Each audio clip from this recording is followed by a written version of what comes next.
আমরা কেন কনফ্লিক্টে যাবো ভাই? কেন রাজাকার বলবো শুধু? কেন আমরা মানে আওয়ামী লীগ বিএনপি এগুলি কেন দেখবো? আমি আপনি সবাই টাকাটা দিচ্ছি রাষ্ট্র পরিচালনা করার জন্য, ওদেরকে দায়িত্ব দিচ্ছি।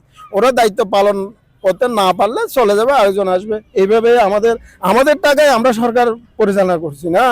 তো এখানে কেউ এসে যদি ওর দোষ দেখিয়ে, এক দলের সিম্পেথি নেই, ওর দোষ দেখিয়ে এ রাজাকার বলছে, ও আওয়ামী লীগ বলছে, ও বিএনপি বলছে, ও পাকিস্তান ভারত, এগুলি হচ্ছে শুধু রাজনৈতিক কতগুলি মানে নোংরামি। এগুলি মানুষের যারা বুঝে না ওদেরকে আকৃষ্ট করার জন্য এইসব কথাগুলি থ্রু করা হয়, বুঝছেন অ্যাকচুয়ালি? হ্যাঁ, এটা কিন্তু সাধারণ মানুষ বুঝে না, এই জিনিসটা বুঝে না। আমরাও ওদের সাথে কথা বলে এই বেটা রাজাকার রাজাকার বলে, তোমার লাভ কি, ওর লাভ কি? ওর রাজাকার তো নাই। এটা সবাই আমরা মানুষ, এই দেশে জন্মগ্রহণ করছি। রাজাকার বলে নিশ্চয় রাজনৈতিক উদ্দেশ্যে এরকম ওয়ার্ডগুলি থ্রু করছে।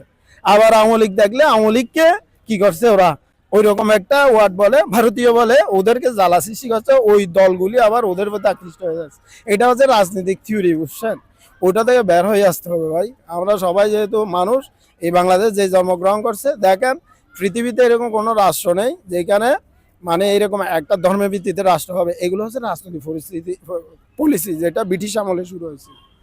তো ধন্যবাদ, অনেক কথা বলার সুযোগ হয়েছে, আপনিও আমার কথাগুলি শুনছেন।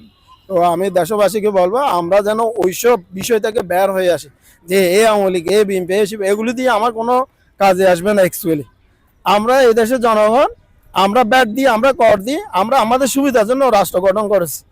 হ্যাঁ, আমাদের সুবিধা না হলে আমরা নির্বাচন করব। আমরা নির্বাচন করে আমরা কাউকে একজনকে বুঝিয়ে দেবো যে আপনি পারেন কিনা, দেখেন না পারলে ওকে ছেড়ে দেন।